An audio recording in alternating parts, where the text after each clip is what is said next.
Also on the ground in Clinton Township is Pamela Osborne. And Pam, you've been talking with some of the residents in that area who've had to take cover from this falling ash and debris. Yeah, it really is something. I have to tell you, when we first got here, there was this huge black ominous cloud that really just stood out up against the night sky. We are at 15 Mile and Kelly, not too far from where Victor is right now. You can see the cloud of smoke that continues to come off of where that fire is. Now, we spoke to neighbors who said they watched other neighbors put their kids in a car, just drive out of here. And I want to show you something right now. So we talked about the debris, the things that were falling out of the sky. I want you to take a look at the damage here. Again, we are at Kelly and 15 Mile. This is probably about a quarter of a mile from where that fire took place. And it was actually a canister, a heavy metal canister that came through and caused this damage. But first, we want you to take a listen to a little bit of the sound that we've been gathering from people here who have had to take cover, some people who have had to leave their neighborhoods because they're afraid. Getting louder and louder. And I started seeing some red flames shooting up, and I thought, that's not just fireworks, that's a fire. And then it started subsiding after about 40 minutes or so, and I went back in the house, and then it started up again. It looks like Armageddon. I mean, the explosion was going so high in the air, I was afraid it was going to start coming on in the neighborhoods. So I still don't really know what building per se it happened at, but it seems like it's it must be a chemical type of explosion. Yeah. It was too consistent and it was extremely loud.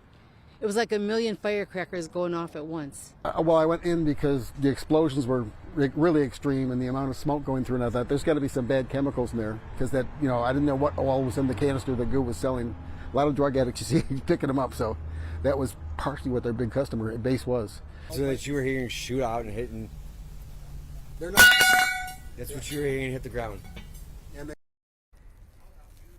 I mean, did you hear the sound of that? That is what came through this white picket wooden fence here, tore it to pieces. As you heard, the second homeowner that we spoke to, his name is Sam. We're in his backyard right now. He went inside when he saw pieces of metal falling from the sky from those continuous explosions that were just happening over and over again. It seems as though a little bit of the explosions have at least eased up. We haven't heard any in a little bit of time now, but certainly a lot of people concerned, not just about what happened, but about the air quality. So still a lot to figure out here from people who are just really trying to take all of this in.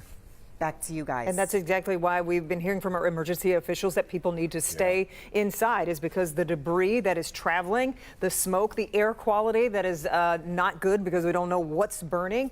But still, people, want to be around their neighbors during a time like this and want to see what's going on. I took a call from a lady who said, I wanted to come outside because I was scared inside because things were just shaking so much in the house that it felt safer to be outside. And that demonstration we just saw of we had some people describe it as a war zone. Well, you've got shrapnel leaving from that far away and blasting right through the fence.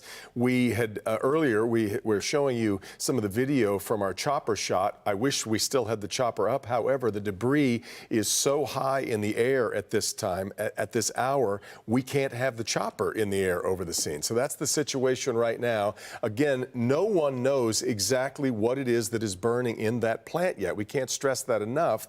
And given the wide range of chemical problems that could suggest, we could have a hazardous material situation here.